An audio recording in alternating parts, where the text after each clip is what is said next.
disproportionately. Is that something that you'd agree with? That you think? Yeah, look, I think so. I think good content is always highly sought after, and the better the content, the more people competing for it. So that's going to drive the value of that, individual piece of content. Yeah. And I think we're starting to see, and certainly if you step back a little while with a show like Lost, what the internet brings, or what is immersion. In the old days when Star Trek first started, and it used to be on Channel 9. You were kind of like, you'd read your books and you might write to some mates who also had it. Now you can be on there today and you can chat to people. In fact, you can do it live, so there's probably people out there tweeting about what we're talking about. Maybe not. But it's an immersive thing, so you can go as deep as you want into that show or that franchise. And so Lost did it by creating a whole world. So you had your top, and then it's like, right, now I can live in this place for the next 5 years if I want to. Okay, now look, before we let you go quickly, give us a headline. Australia's Next Top Model, what's doing? The most watched show on the platform. Will it be back and when?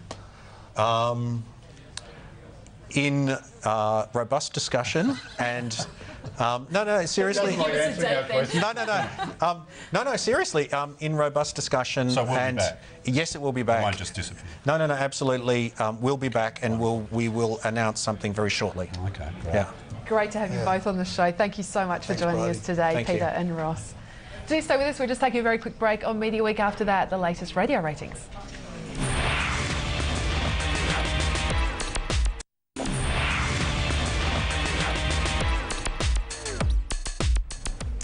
Welcome back. Well, radio ratings for Survey 5 out this week. James Manning, editor and publisher of Media Week, is here with all the analysis of the data. And James, I guess we'll go through and show viewers the latest numbers. Too, they delivered after sort of the industry revealed, look, radio revenues hit a bit of a wall. So it's, it's not going to grow, it looks like, for a little while. We've seen that trend slow down. So these ratings take on a bit more importance, if you like, that everybody's going to be looking at that bottom line extra closely. Right, okay. Well, let's have a look at Sydney and the top 5 stations there, the changes that we saw.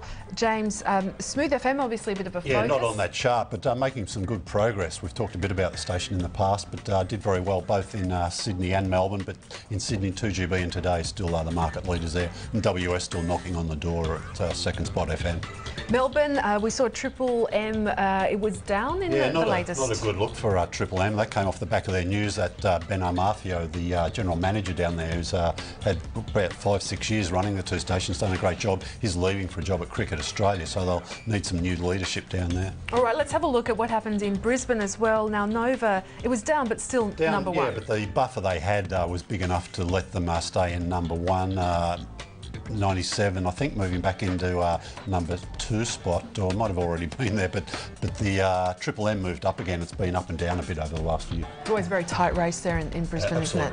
Yeah. Just looking at Adelaide, we've seen news of a sacking, one of the SAFM business. Yeah, the SAFM breakfast show, they let them go, Hayley, Craig and Rabbit, and what do you know, 2 days later they go up in the ratings. So interesting there, but I guess they'd made the decision they needed to change that program, and you really have to do that for the ratings. So they'd done it after the ratings came out, would have looked even more bizarre. Let's have a look at Perth and what we saw there in a mix. Mix back on top. We talked a lot about their 100 surveys. We had the GM on talking about that. Then they subsequently lost one. So maybe this will be the start of another 100 survey winning streak for them.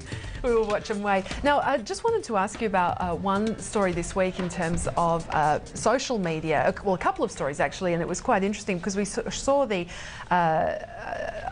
Australian reporting about the Ad Standards Bureau report, a ruling that's possibly going to force Carlton and United breweries to be responsible for derogatory comments posted on its Facebook site. What could this mean then for companies using social media for campaigns? Look, I think at the end of the day, it's not going to mean a hell of a lot, I don't think. But it just means, look, there's probably going to be a bit more corporate responsibility. Some interesting commentary I've seen overseas. Look, the free ride's over on Facebook because a lot of advertisers thought, look, it's a very cheap way to reach a lot of people. Now you're going to have to invest a little bit more to just carefully monitor what you exactly do there, what other people contribute to basically what are advertising sites.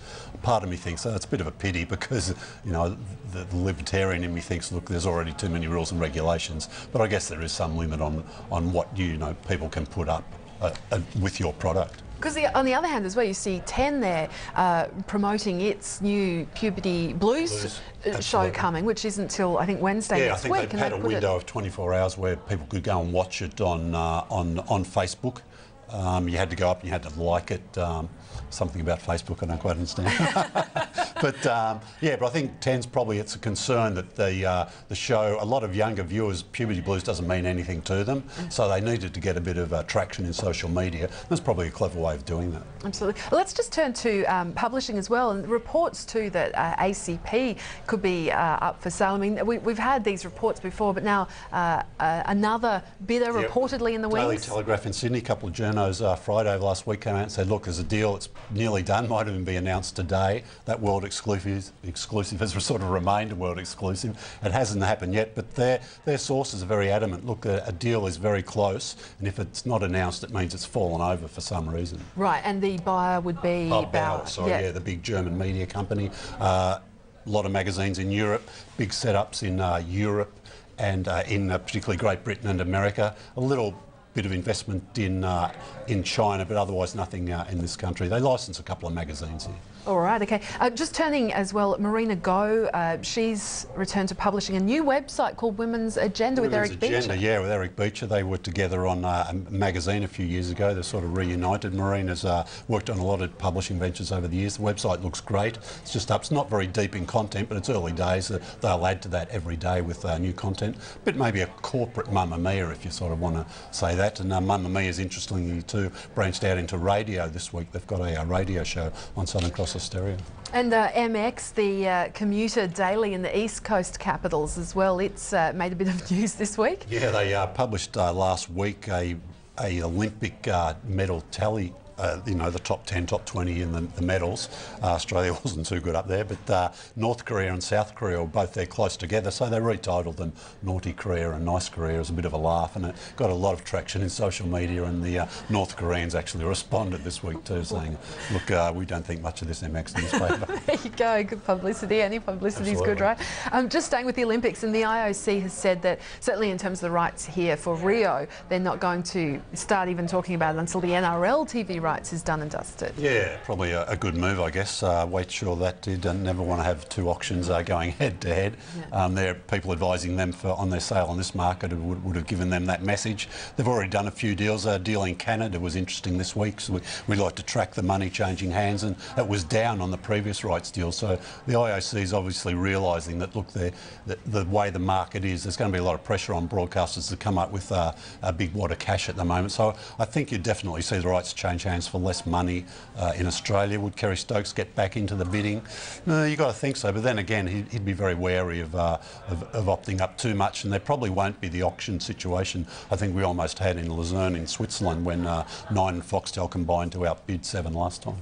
And just on the subjects of Olympics still, let's have a look at the free-to-air TV ratings, the top 10 for week 31. And I don't know, we may as well not even bother putting them up. We should just put Olympics win. It's isn't it? I mean, the advertisers want big audiences. They're certainly getting them. And you can argy-bargy over on how big, but they're big. Yeah, and just turning the page and, well, 9 News did feature in there, though, I think at number 6, didn't it there? So, and just turning up to subscription TV, and these are the top 5 sport for week 31. And just wanted to ask you, James, just to explain for us why we don't see the Olympics appearing in these ratings. Yeah, because they Foxtel chose not to break out the channels as individual channels. They've put them in with other TV. I'm not sure if there's technical details as well as other reasons they didn't want to do that, but there's a category called Other Sub-TV, which is just a hodgepodge of all small channels, temporary channels, things like that. So they don't break out the individual channels or the individual shows on those channels. So that's why we get an idea of what they're rating, because there's usually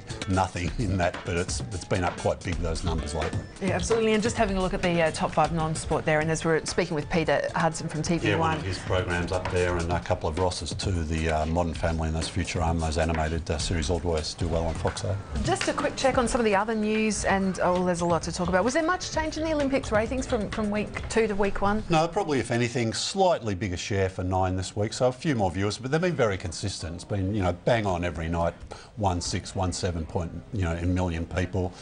Good numbers around regional, and Foxtel too doing extraordinary numbers on both their app and on those channels. The new 10 Breakfast revamped shorter show, how's it been rating?